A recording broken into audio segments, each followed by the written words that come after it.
So you have an old Mercedes and you have to do something with the radio, right? Because now you disconnected the battery and it said code. So what do? Well, you go out and get yourself one of those plugs. Looks just like that, right? Now, sometimes the plugs will have RCA cables connected to them, and sometimes the plugs won't.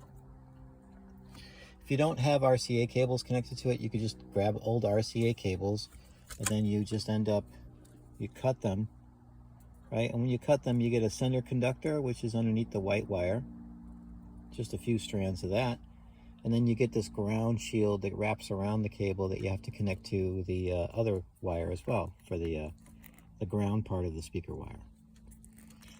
So for the Mercedes, this is not really necessarily speaker wire, but supposedly a line level input to an amplifier in the trunk. So if you were to connect up the speaker outputs from the radio, you'd be overdriving that. And then you'd also have to make sure you're starting the radio amplifier in the back. So there is a blue control wire, blue with a white stripe control wire coming from most radios, and it should go to the blue with the white stripe. Now with the plug, it came loose. It came shipped loose. It was not connected. So if you get a look at your harness and see the blue with the white stripe, there's a blue with the gray stripe, and right behind it is blue with the white stripe. So to get into that harness, all the wires are soldered, by the way, so you can fumble with it as much as you want. You have to poke that wire into yourself. So they shipped it loose. I found the blue with the white wire in my old harness and plugged it in there to get the control. What is control? Control is hot when the radio is on, and that tells the amplifier in the back to power up. Otherwise, you won't hear anything out of the speakers. So you get you connect up 4 of these cut off, customized, soldered in, connectors with the center conductor connected to the positive, and the ground shield over here underneath here to connect it to the wire with the black stripe.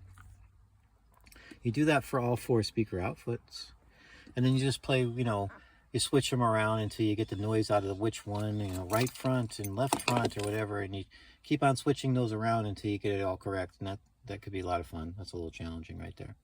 So that, that wire does look like a little braid, the braid over here that you're soldering to. You're going to cut off a lot of it, right? So you're not having so much to tape up, but you're just going to pluck the center conductor out through the braid, and then pull the braid off to the side, twist it up, cut it off, and solder to it. And then the center conductor, you're going to solder to it as well.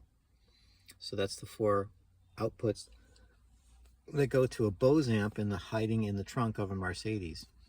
There's one plug that you're not going to use. It's called the CAN bus. So you're just going to plug in your other 2 factory connections from your car into your adapter harness right there, right?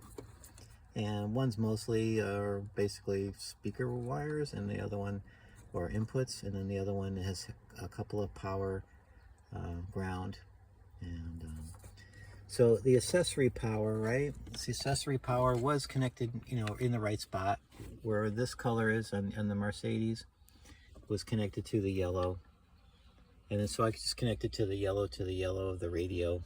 No big deal, right? And that gave it the accessory power that it needed. The red was pretty straightforward. Red was red and black was black. Someone has suggested running down to the cigarette lighter and, pulling the whole cigarette lighter out and wiring up to the back of it to get the dim lead, to get the, the accessory lead. And so I did all that, and I didn't need any of that. Everything was over here in the plug. There was really nothing more needed. Everything was already in that plug. The accessory wire was already there. The power was already there. The ground was already there. And then I just had to connect in that blue control wire to start up the amplifier in the trunk. And then how I found that was looking in the back here and saying, oh, the blue and white wire, but hey, there's no wire connected there. But they shipped one loose, so I plugged it in there and off I was going. So now the radio, all I need is the obviously the adapter, for your Mercedes isn't going to fit into that, so I have to buy that still. Of course, I struggled finding that locally, but so here you go. That is the easiest way to get around all that. You do have to wire it as a line output. You can't use speaker output because you overdrive the amplifier input. There is an amplifier in the trunk. You know, some people say, "Oh, just rewire all the speakers to your speaker wiring output of the head end." And why would you do that? You already have an amplifier in the trunk, so you just need to, get some sort of line level going to them. And it's not so difficult to do. This took an hour and a half.